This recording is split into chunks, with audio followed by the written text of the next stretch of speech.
Friend एनएमपीएस की online class में आपका फिर से स्वागत है।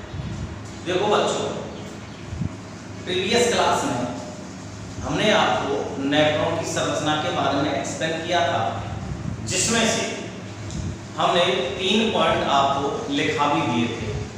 पहला पॉइंट था मेल्टिकी काय, जो कि 2 भागों में बटा होता था। 2 भाग पाए जाते थे, एक बोमेन संपर्क और दूसरा ग्लोमेरुलस।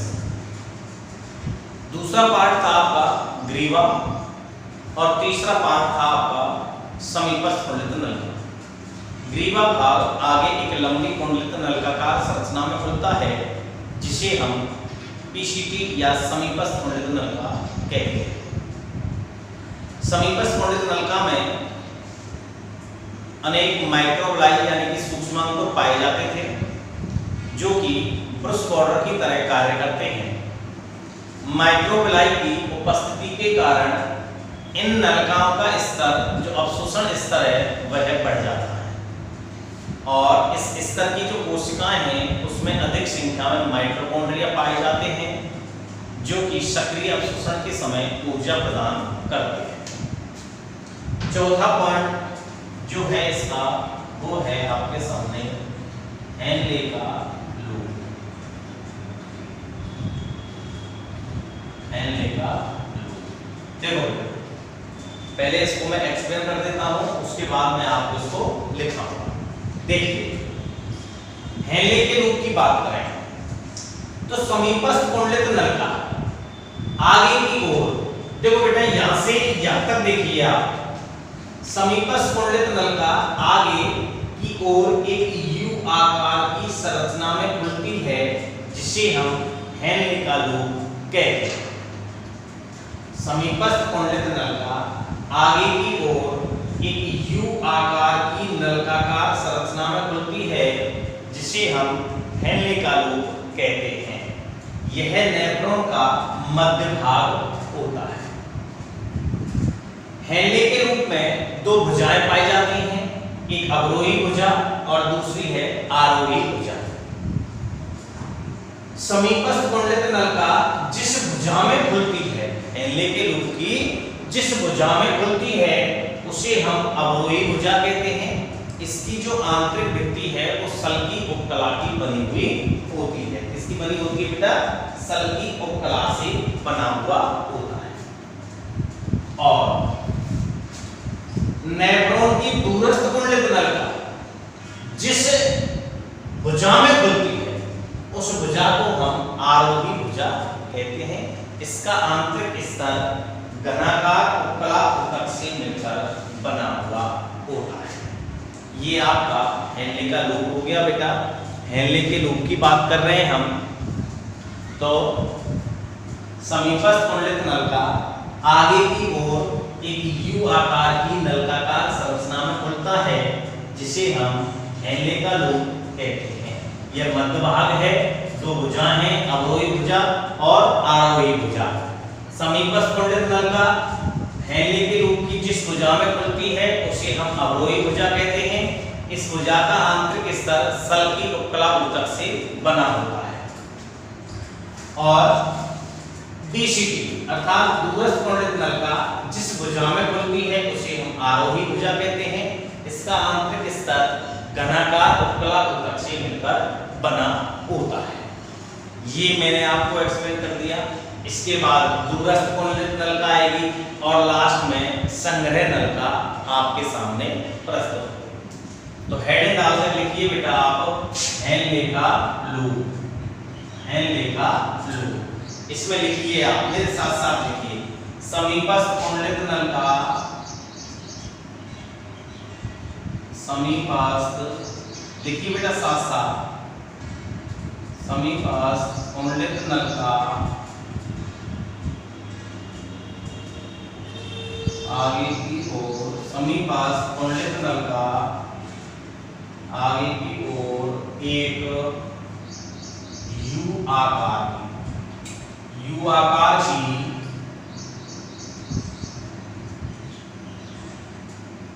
नलिकाकार संरचना में, नलिका का नलिकाकार संरचना में खुलती है, संरचना में खुलती है, जिसे हेनले का लूप कहते हैं, जिसे हेनले का लूप कहते हैं। समीपस्थ कुंडलित नलिका आगे की ओर एक यू आकार की नलिकाकार संरचना में खुलती है, जिसे हेनले का लूप कहते हैं। यह नेफ्रॉन का मध्य भाग होता है, यह नेफ्रॉन का मध्य भाग होता है, यह नेफ्रॉन का मध्य भाग होता है। प्रत्येक हेनले के लूप में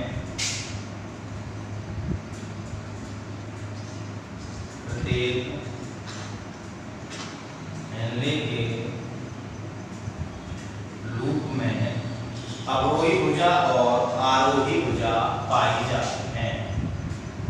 लूप में अवरोही भुजा और आरोही भुजा पाई जाती है। ठीक है साहब।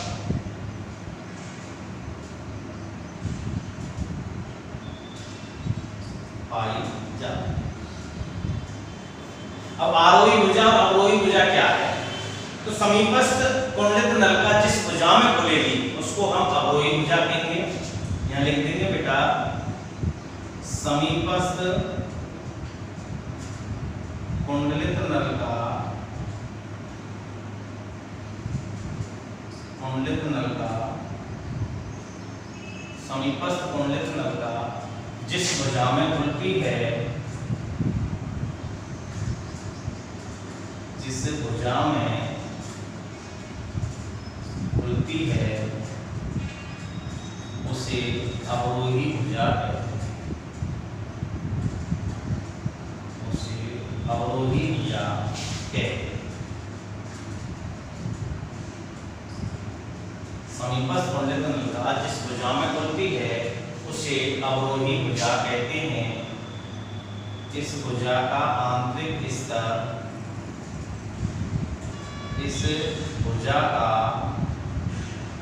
आंतरिक स्तर सल की उपकला से मिलकर बना होता है, सल की उपकला से बना होता है। ठीक है साहब। अब बेटा डीसीटी आ जाएगी।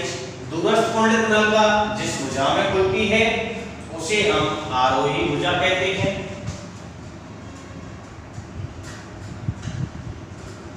दूरस्थ कुंडलित नलिका जिस भुजा में खुलती है, जिस भुजा में खुलती है, दूरस्थ कुंडलित नलिका जिस भुजा में खुलती है उसे आरोही भुजा कहते हैं, उसे आरोही भुजा कहते हैं। इसका आंतरिक स्तर, इसका आंतरिक स्तर घनाकार उपकला से मिलकर बना, घनाकार उपकला से बना होता है। ठीक है बेटा, इसको लिख लीजिए आप कि समीपस्थ जो कुंडलित नलिका है, ये समीपस्थ जो कुंडलित नलिका है यह आगे की ओर एक यू आकार की संरचना में खुलती है, जिसे हम हेनले का लूप कहते हैं। हेनले का लूप जो है यह नेफ्रॉन का मध्य भाग होता है, जिसमें दो भुजाएं होती हैं। एक भुजा है अवरोही भुजा और दूसरी भुजा है आरोही भुजा। अवरोही भुजा और आरोही भुजा। समीपस्थ कुंडलित नलिका जिस भुजा में खुलती है उस भुजा को हम क्या कहते हैं बेटा? समीपस्थ कुंडलित नलिका जिस भुजा में खुलती है उस भुजा को अवरोही भुजा कहते हैं, जिसका आंतरिक स्तर सल की उपकला ऊतक से बना होता है। सल की उपकला ऊतक से बना होता है। और दूरस्थ कुंडलित नलिका जिस भुजा में खुलती है उसे हम आरोही भुजा कहते हैं।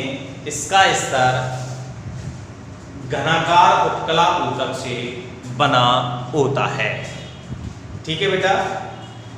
इसके बाद में दूरस्थ कुंडलित नलिका, इसके बाद में हेडिंग लिखेंगे बेटा हम दूरस्थ कुंडलित नलिका।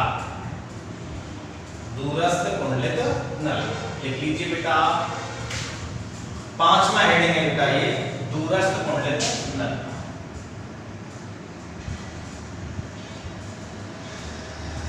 दूरस्थ कुंडलित नलिका,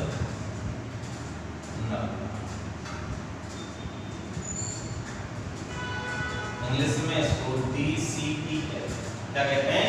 DCT। देखो बेटा, ये हेनले का लूप है, तो हेनले के लूप की आरोही भुजा, हेनले के लूप की आरोही भुजा जिस नलिकाकार संरचना में खुलती है उसे हम दूरस्थ कुंडलित नलिका कहते हैं। हेनले के लूप की आरोही भुजा जिस नलिकाकार संरचना में खुलती है उसे हम दूरस्थ कुंडलित नलिका या DCT कहते हैं। ठीक है बेटा।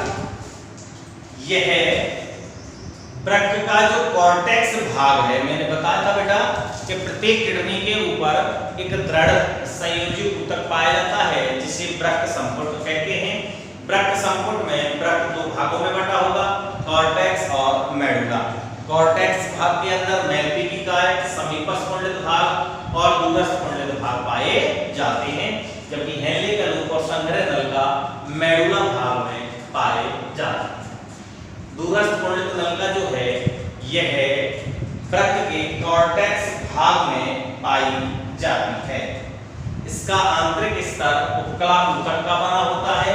इसमें माइक्रोविलाई सूक्ष्म अंतरों का अभाव होता है। लास्ट बेटा संग्रह नलिका। तो दूरस्थ कुंडलित नलिका आगे की ओर एक नलिकाकार संरचना में खुलती है जिसे हम संग्रह नलिका या CT कहते हैं। एक संग्रह नलिका में अनेक नेफ्रॉन खुलते हैं और अनेक संग्रह नलिका मिलकर एक मुख्य संग्रह नलिका का निर्माण करते हैं जिसे डक्ट ऑफ वेलिनाई कहते हैं। ये आगे चलकर मूत्र वाहिनी में खुलती है। संग्रह नलिका वृक्क के ग्रामीण भाग में पाए जाते हैं। तो अब लिखिए बेटा दूरस्थ कुंडलित नलिका लिखिए। डैश कर लिख लो साहब बेटा कि हेनले के लूप की, हेनले के लूप की आरोही भुजा, हेनले के लूप की आरोही भुजा, हेनले के लूप की आरोही भुजा आगे की ओर, आगे की ओर जिस नलिकाकार संरचना में खुलती है, जिस नलिकाकार संरचना में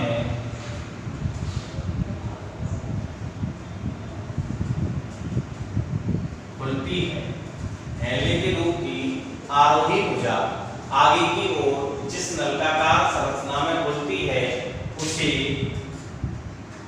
दूरस्थ कुंडलित नलिका, उसे दूरस्थ कुंडलित नलिका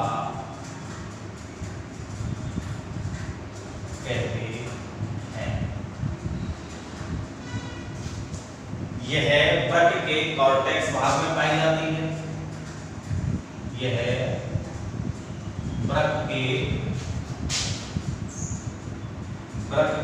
कॉर्टेक्स भाग में पाई जाती है।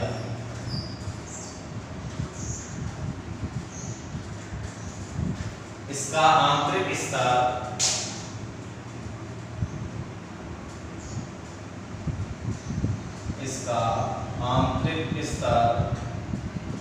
इसका आंतरिक स्तर उपकला ऊतक का बना होता है। उपकला ऊतक का बना होता है।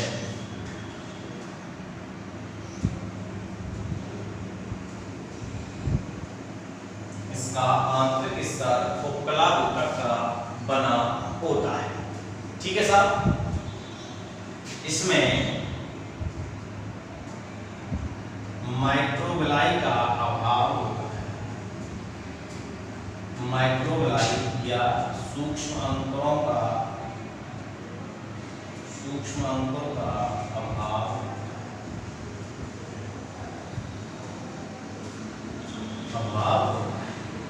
दूरस्थ कोणित नलिका में देख लो बेटा, हैमे के रूप की आरोही भुजा। कौन सी बेटा? आरोही भुजा आगे की ओर जिस नलिकाकार संरचना में खुलती है उसे दूरस्थ कुंडलित नलिका कहते हैं। यह वृक्क के कॉर्टेक्स भाग में पाई जाती है। इसका आंतरिक स्तर उपकला ऊतक का बना होता है। इसमें माइक्रोविलाई अर्थात सूक्ष्माणुओं का अभाव होता है। ठीक है बेटा। लास्ट पॉइंट, इसकी संरचना का लास्ट पॉइंट रहेगा बेटा संग्रह नलिका, उसको लिख लीजिए आप। संग्रह नलिका छठवां पॉइंट।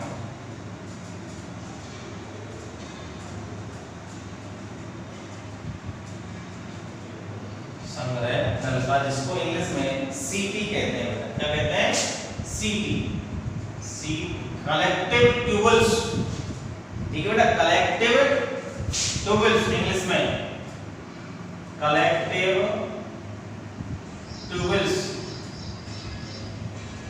ट्यूबल्स कहते हैं बेटा। Collective tubules. टीसीटी यानी पास वाले, टीसीटी यानी डिस्टेंस दूस वाले। देखो संग्रह नलिका की बात करें तो दूरस्थ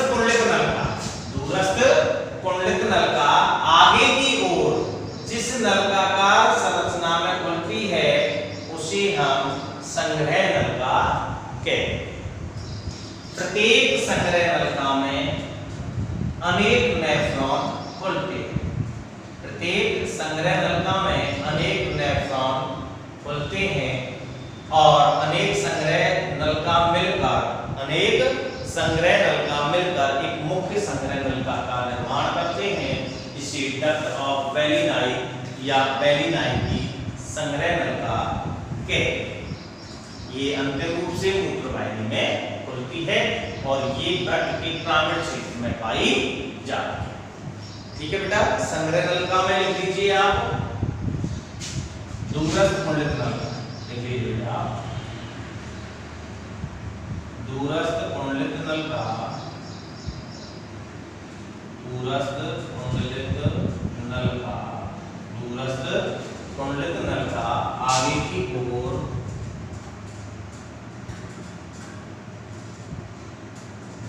कुंडलित नलिका आगे की ओर एक बड़ी नलिकाकार संरचना में खुलती है। एक बड़ी नलिकाकार दूरस्थ कुंडलित नलिका आगे की ओर एक बड़ी नलिकाकार संरचना में खुलती है।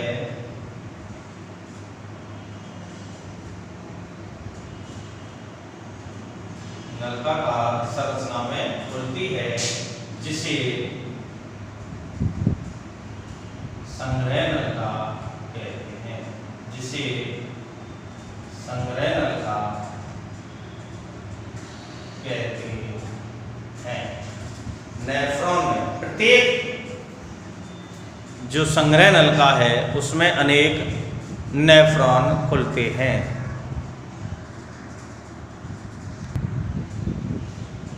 दूरस्थ कुंडलित नलिका आगे की ओर एक बड़ी नलिकाकार संरचना में खुलती है जिसे संग्रह नलिका कहते हैं। प्रत्येक संग्रह नलिका में लिखिए बेटा आप, प्रत्येक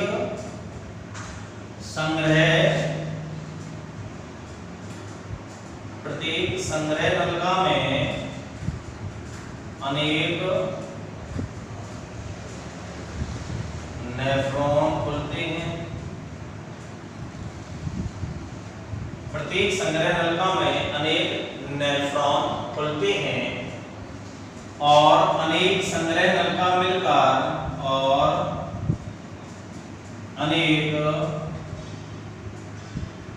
संग्रह नलिकाएं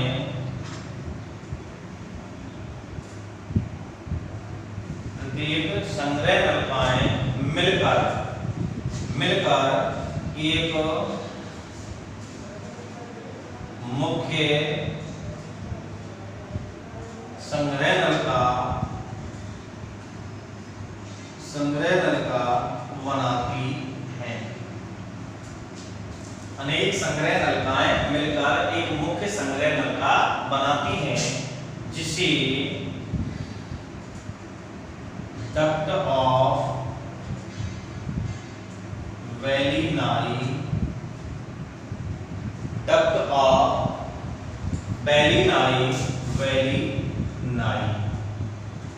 या हिंदी में कहेंगे बेटा इसको वैली नाली की वाहिनी,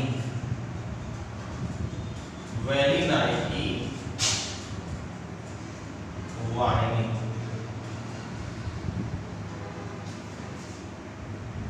वैली नाली की वाहिनी कहते हैं।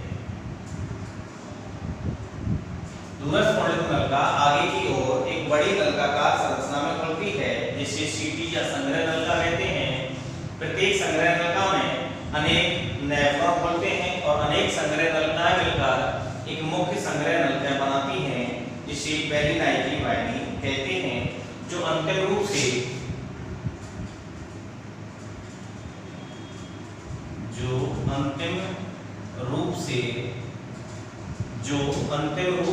मूत्र वाहिनी में खुलती हैं, जो अंतिम रूप से मूत्र वाहिनी में खुलती है। ठीक है बेटा, अंतिम रूप से इसमें लिखेंगे बेटा संग्रह नलिका, लास्ट लाइन संग्रह नलिका वृक्क के प्रामीण क्षेत्र में, इसमें प्रामीण भाग में पाए जाते हैं। वृक्क के प्रामीण भाग में पाई जाती है।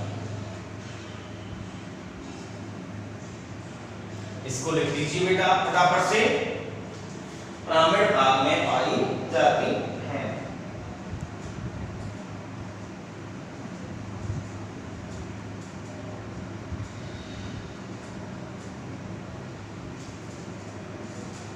लिखिए बेटा। इसके बाद में ये आपकी नेफ्रॉन की संरचना खत्म हो गई। इसके बाद में जो टॉपिक है वो है आपके मूत्र के निर्माण की क्रियाविधि।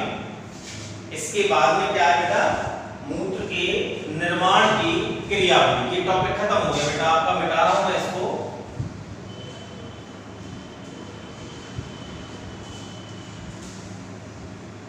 ठीक है बेटा, अब जो टॉपिक आएगा आपका वो टॉपिक है आपका मूत्र के निर्माण की क्रियाविधि।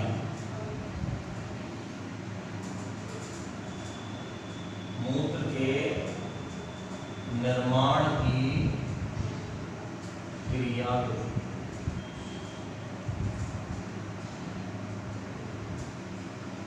मूत्र के निर्माण की क्रियाविधि ये समझना है। मूत्र के निर्माण की क्रिया, के निर्माण की क्रिया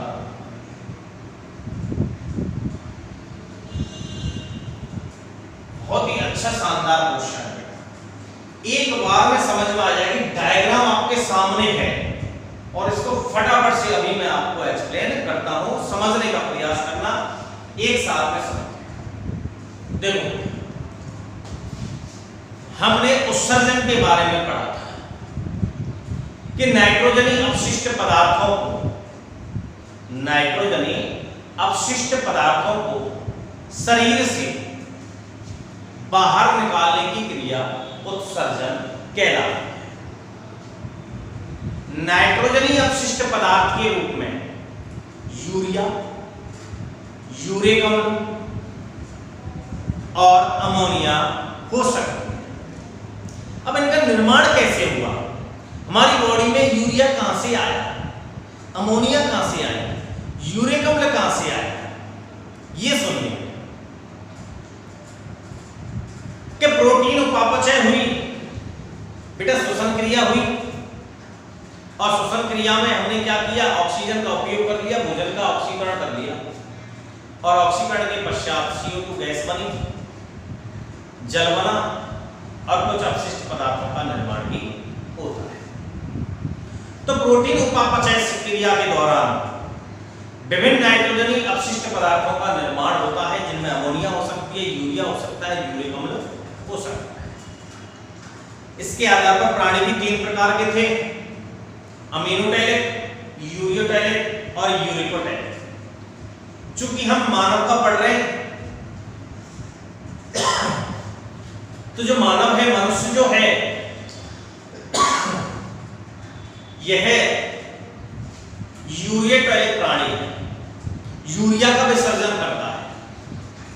तो ऐसे प्राणी जो नाइट्रोजनी अपशिष्ट पदार्थ के रूप में यूरिया का उत्सर्जन करते हैं, यूरियोटैलिक प्राणी कहलाते हैं। अब चूंकि मैंने इसमें एक लाइन लिखाई थी साफ स्पष्ट शब्दों में कि मनुष्य में लीवर के द्वारा ऑर्निथीन चक्र की सहायता से अमोनिया को यूरिया में बदल दिया जाता है। जब यूरिया बदल गया तो यह कम हानिकारक पदार्थ है जो हमारे रक्त में मिल जाता है। ये रक्त के द्वारा या यूरिया युक्त जो रक्त है वह किडनियों में चला जाएगा, और किडनियों में ये नेफ्रॉन में, और नेफ्रॉन में कौन लेके जाएगा, वृक्क धमनी की अभिवाही धमन का ले गए सब नेफ्रॉन में, और वहां मूत्र के निर्माण की क्रिया। सबसे पहले ऐसा रक्त कहां जाएगा बेटा, बौमन संपुट में, ग्लोमेरुलस में।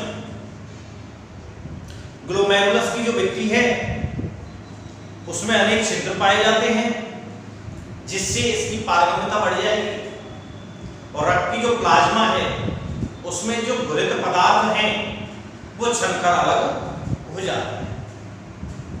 अभिवाही धमनिका का व्यास अधिक होता है, अपवाही का कम होता है। जितनी तेजी से रक्त आएगा उतनी तेजी से नहीं जा पाता है। बौमन संपुट से आगे कहां जाएगा फिर ये रक्त, समीपस्थ कुंडलतंत्र में, फिर थैले के रूप में, फिर दूरस्थ कुंडलतंत्र में, और फिर संग्रह नलिका में। तो संग्रह नलिका में भी अवशोषण होता है। तो इस तरह से मूत्र का निर्माण जब हो जाएगा तो वो डक्ट ऑफ बेलिनाई के द्वारा मूत्रवाहिनी में, और मूत्रवाहिनी से मूत्राशय में, और मूत्राशय में अस्थायी संचय होगा 700 से 800 ml, और फिर कहां निकल जाएगा, ये मूत्र मार्ग के द्वारा शरीर से बाहर। एक मनुष्य के अंदर प्रतिदिन 1 लीटर से 1.5 लीटर तक का मूत्र का निर्माण होता है, और उसका विसर्जन भी किया जाता है। तो सबसे पहली बात कि मूत्र का निर्माण कैसे हुआ, उससे पहले पढ़ने से पहले यूरिया कहां से आया वो देखिए आप। कि लीवर जो सेल्स हैं, यकृत की जो कोशिकाएं हैं, वो ऑर्निथीन चक्र की सहायता से अमोनिया को यूरिया में बदल देते हैं। साहब किस में बदल देंगे, यूरिया में। लीवर की जो सेल्स हैं ये अमोनिया को यूरिया में बदल देते हैं। यहां से यह रक्त में मिल जाता है और इसे यकृत सिरा द्वारा पश्चिमाश्रा में छोड़ दिया जाता है। तो रक्त से, किससे बेटा, रक्त से यूरिया को अलग करने की प्रक्रिया मूत्र निर्माण कहलाती है। समझ में आ रहा है बेटा? लीवर की जो कोशिकाएं हैं वो अमोनिया को यूरिया में बदल देती हैं और यह यूरिया रक्त में मिल जाता है। किसमें मिल जाता है? रक्त के साथ मिल जाता है और इसे यकृत सिरा द्वारा पश्चिमाश्रा में छोड़ दिया जाता है। अब रक्त में यूरिया मिल गया साहब, तो रक्त से यूरिया को अलग करने की प्रक्रिया मूत्र निर्माण कहलाती है, जिसके निम्नलिखित चरण हैं। जिसके निम्नलिखित चरण हैं, जिसमें सबसे पहला चरण है आपका परानिश्चंदन। परानिश्चंदन,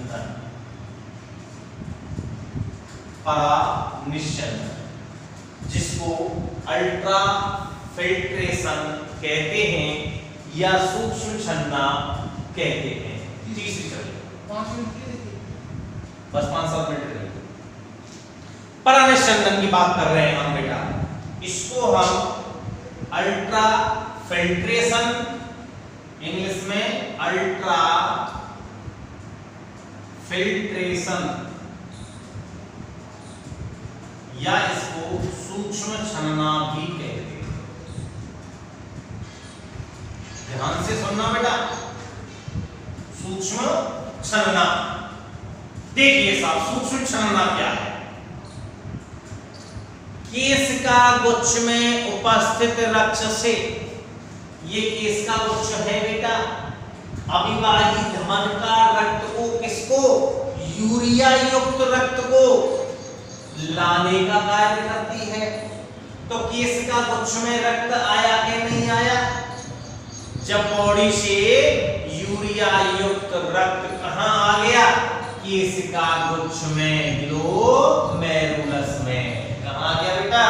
केशिका गुच्छ में। ध्यान से सुनना, केशिका गुच्छ में उपस्थित रक्त से उत्सर्जी पदार्थ एवं अन्य उपयोगी पदार्थों को छानकर बोमन संपुट की गुहा में एकत्रित करने की प्रक्रिया परानिश्चंदन कहलाती है। समझ में आ गया? केशिका गुच्छ कौन सा बेटा? केशिका गुच्छ में उपस्थित रक्त में से उत्सर्जी पदार्थ एवं अन्य उपयोगी पदार्थों को छानकर बोमन संपुट की गुहा में एकत्रित करने की प्रक्रिया परानिश्चंदन कहलाती है। तथा ग्लोमेरुलस द्वारा, केशिका गुच्छ द्वारा छना हुआ प्लाज्मा ग्लोमेरुलर निश्चंदन कहलाता है। क्या कहलाएगा बेटा? ग्लोमेरुलर निश्चंद कहलाता है। समझ में आई बेटा? केशिका गुच्छ में उपस्थित रक्त में से अपशिष्ट पदार्थ एवं अन्य उपयोगी पदार्थों को छानकर बोमन संपुट की गुहा में एकत्रित करने की प्रक्रिया परानिश्चंदन कहलाती है। तथा केशिका गुच्छ द्वारा छना हुआ प्लाज्मा ग्लोमेरुलर निश्चंद कहलाता है। अर्थात हम ये कह सकते हैं कि बोमन संपुट एक सूक्ष्म छननी की तरह कार्य करता है। अविवाही धमन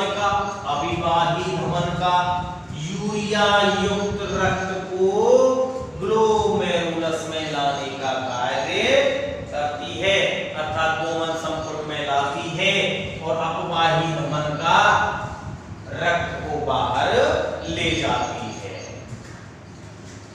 ग्लोमेरुलस की जो भित्ति है, केशिका गुच्छ की जो भित्ति है, उसमें 0.1 म्यूएम के अनेक छिद्र पाए जाते हैं। ग्लोमेरुलस की भित्ति में 0.1 म्यूएम के अनेक व्यासंग छिद्र पाए जाते हैं, जिससे इसकी पारगम्यता बढ़ जाती है। ग्लोमेरुलस की जो भित्ति है उसमें 0.1 म्यूएम के असंख्य छिद्र पाए जाते हैं, छननी छिद्र हो गए, जिससे इसकी पारगम्यता बढ़ जाती है। तथा प्लाज्मा में, इसमें बेटा प्लाज्मा में घुलित अवस्था में पाए जाने वाले पदार्थ, प्लाज्मा में घुलित अवस्था में पाए जाने वाले पदार्थ छनकर निकल जाते हैं। अविभाज्य धमनिका का व्यास अधिक होगा, अपवाही धमनिका का व्यास कम होता है। जितनी गति से रक्त आता है उतनी गति से रक्त जा नहीं पाता, तो रुकेगा कि नहीं? रुकेगा तो एक दाब डालेगा। ये क्या डालेगा? एक दाब डालता है, अर्थात एक स्वस्थ मनुष्य के अंदर, एक स्वस्थ मनुष्य के अंदर अविभाज्य धमनिका द्वारा, एक स्वस्थ मनुष्य द्वारा अविभाज्य धमनिका के द्वारा केशिका गुच्छ में आने वाला जो रक्त का दाब है, आने वाला जो रक्त का दाब है वह 70 mm प्रति Hg होता है। इसको बेटा GHP कहते हैं। ग्लोमेरुलस हाइड्रोस्टैटिक प्रेशर, GHP का मान कितना हो गया बेटा? 70 mm प्रति Hg, अर्थात एक स्वस्थ मनुष्य में अविभाज्य धमनिका के द्वारा रक्त जो आएगा तो उसके द्वारा जो ग्लोमेरुलस में जो लगने वाला दाब है, केशिका गुच्छ में जो लगने वाला दाब है वह 70 mm प्रति Hg होता है। ठीक है सर, अब ध्यान से सुनो। रक्त की प्रोटीन, रक्त प्रोटीन, रक्त cells, blood cells, RBC, WBC और प्लेटलेट्स जो होती हैं, और कोलाइडी कण, कोलाइडी कण, ये तीनों ग्लोमेरुलस द्वारा नहीं छन पाते। रक्त की प्रोटीन, प्रोथ्रोम्बिन और प्रोस्टोलाइटन, रक्त सेल्स और कोलाइडी कण, ये तीनों ग्लोमेरुलस द्वारा, केशिका गुच्छ द्वारा नहीं छन पाते हैं। तो ये एक विपरीत दाब उत्पन्न करते हैं, जिस दाब को हम ब्लड कोलाइडी ऑस्मोटिक प्रेशर, रक्त कोलाइडी परासरणी दाब कहते हैं, जिसका मान 30 mm प्रति Hg होगा। समझ में आ रहा है? देखो, अविभाज्य धमनिका का व्यास ज्यादा है, अपवाही धमनिका का व्यास कम है, तो जितनी गति से रक्त आएगा उतनी गति से नहीं जाएगा। जब नहीं जाएगा तो दाब डालेगा कि नहीं डालेगा? दाब डालेगा। अर्थात वो जो दाब है GHP, ग्लोमेरुलस हाइड्रोस्टैटिक प्रेशर, इसका मान 70 mm प्रति Hg होता है एक स्वस्थ मनुष्य। रक्त की प्रोटीन है, रक्त की सेल्स है, कोलाइडी कण है, ये ग्लोमेरुलस के द्वारा, केशिका गुच्छ के द्वारा छन नहीं पाते हैं, तो ये भी एक दाब डालते हैं, जिसका मान 30 mm प्रति Hg होता है। अब जो इसके अंदर छन गया, निश्चंद ग्लोमेरुलस निश्चंद, यह भी एक दाब लगाएगा इस पर, ग्लोमेरुलस द्रव के ऊपर। बोमन संपुट की जो गुहा है, इसमें ग्लोमेरुलस जो निश्चंद है यह भी एक दाब डालता है, जिसे CHP capsular capsular hydrostatic pressure, इसका मान 20 mm प्रति Hg। तो एक ग्लोमेरुलस जो द्रव है उस पर शुद्ध रूप से कितना दाब लगा, 70 माइनस 30 माइनस 20, कितना है बेटा, 20 mm प्रति H।